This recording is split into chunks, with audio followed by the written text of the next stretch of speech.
My recommendation is they should keep up this leading in this medical condition after the US, of course. So it's not easy to do what they are doing. I mean, kind of setting a hotspot on this disease in the world.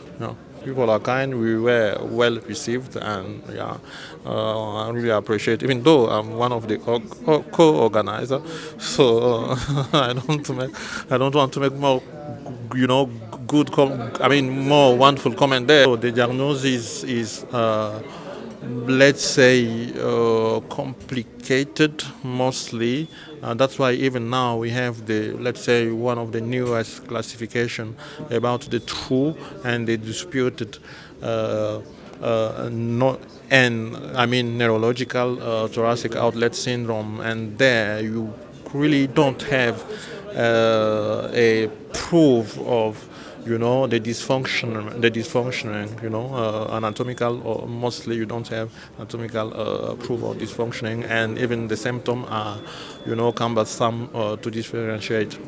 We have cumbersome, we still have puzzles there to manage it, and even the treatment now, you won't go there with closed eyes and just operate.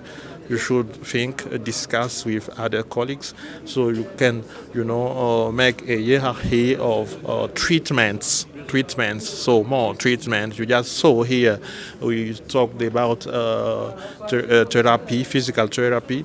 You can have, even in physical therapy, you have more modalities within there, in surgery as well, more approaches.